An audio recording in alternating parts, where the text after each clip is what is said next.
What we're really trying to do here is equalize the narrative and make sure that folks like Jaron Crane can cut through the noise and deliver the signal right to the people. And that's exactly what we see across the board when it comes to some of these more independent and alternative media outlets that are popping up around the state to help deliver the truth and help people stay on track. And so one of those people is Charity Joy, and she is the editor-in-chief, the founder, I'll get it all right in a second here, of the Kootenai Journal, which is a new publication that debuted in Kootenai County in just the last several months.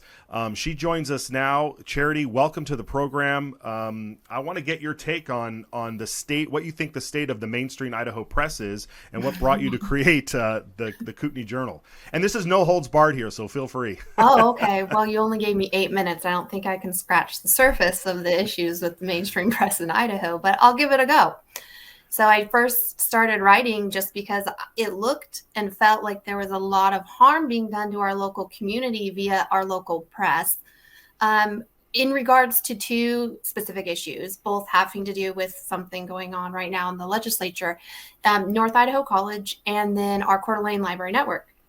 And it was beyond belief sitting in these meetings and then reading the reports that were then published about them. And it was a completely twisted narrative. So I just thought the community deserves better than what we are getting.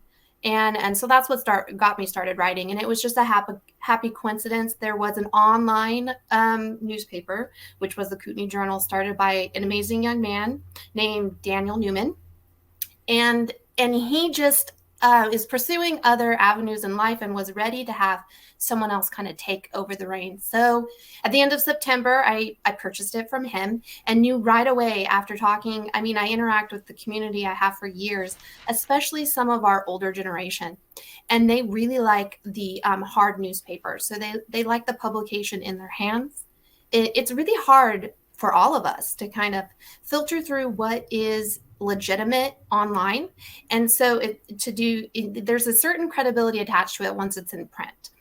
And so I've spent some time recently with gentlemen at the VFW and the American Legion, and several of them have said they've recently canceled their current subscription to what I call the trash press, which is our main media source here in Kootenai County. Have gotten a subscription to the Kootenai Journal because they appreciate the non-biased reporting in the news article. And then they really enjoy the commentary in the opinion section because it's really thought-provoking. It engages people in conversation. It's echoing more of the community values than attacking them. You'll notice that our mainstream press likes to cover and really propagate things like the Pride in the Park events that may not be well attended, but they make it look like it's more popular than it really is. So people are tired of that. They're tired of having their own values attacked when they're just trying to get the news or just trying to have a community dialogue. So that's kind of what started it. Yeah, well, I commend you, and especially for going into the print aspect of it, which some might think might be risky, but you are exactly right. There is something valuable about having something tangible in your hands that you can read. I mean, you and I may be the last generation that had newspapers and then went to online.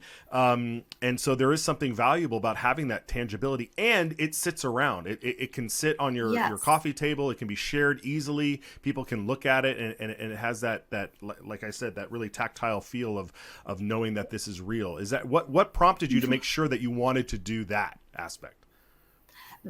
To be effective, you have to. You will always be looked at as the alternative, as alt media. And if you want to compete with the establishment press, you have to compete in where they're at, and they're in print. And that they're in print in magazines, they're in print in newspapers. So there's a generation, our lovely boomer generation, that still effectively control where politics go in Idaho. And they are the ones that have that attached credibility more strongly than, say, younger ones that are very used to online media and have no problem with it. And I'll tell you, it was a substantial learning curve to go to print, and it's quite challenging. So there's a lot that goes into it that I think people understand the importance of getting it right the first time. I can't go in there and change an article like you do online and you see these edited and updated versions. You can't do that in print. So it stands on its own, and you better get it right the first time. Yeah, absolutely. Yeah. Okay. So then let's dig into some of the details here. What has been the reaction? What stories, what are people following? The ones that have gotten the most, because I still will have the online newspaper, so it's a backup, and I love to include QR codes in the print editions so that people can share articles readily. So anything you see in print, you're going to also see online. And oh my gosh, I just totally had a brain fart. What was the original question? What has been the reaction from your new readers, and what have been some of the more popular stories? I remember where I was going. Yeah. The two ones that have gotten them, because you can only see, your digital analytics, right? You can only see what's read there. You can't really see how many people read it in print. So the two ones that get circulated the most and have the most comments are the NIC articles. That has been such a huge divisive issue in Kootenai County for 3 years now. And so the latest one I just published actually is the first in a series that's trying to break it down for the community as to what actually transpired, what happened, without any of the, opinions whatsoever, just chronologically what took place and how did that affect what's going on currently right now today.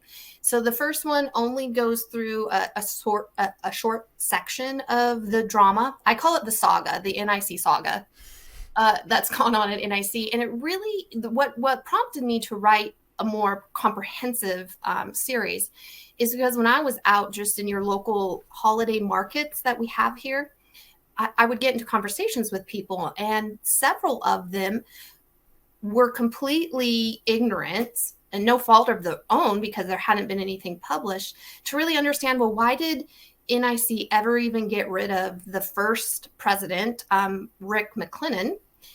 They had no clue. They didn't understand that there had been kind of very restrictive COVID mitigation protocols on campus that was starting to seriously harm the ability to recruit students to come, and students were saying that they were going to leave because of them. So just because people didn't understand those kind of almost basic facts that some of us who are pretty in touch know, I thought maybe they should have a better overview.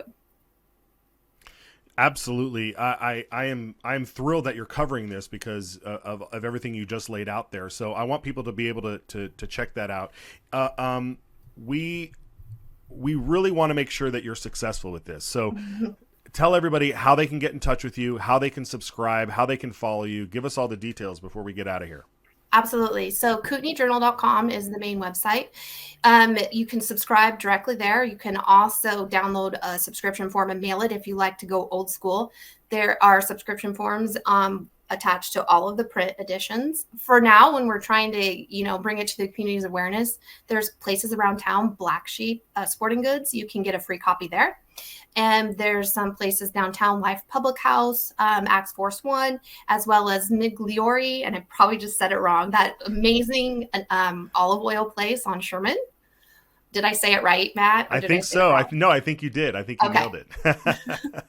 Yeah, fantastic. Okay, good. I want to have you back because I really want to dig into that to the North Idaho College story. Absolutely. Because that's going to be very, and that's going to have a lot of ramifications for the entire state. So it's not just a local thing. This is something that you're digging into that's going to have ramifications, right? Correct.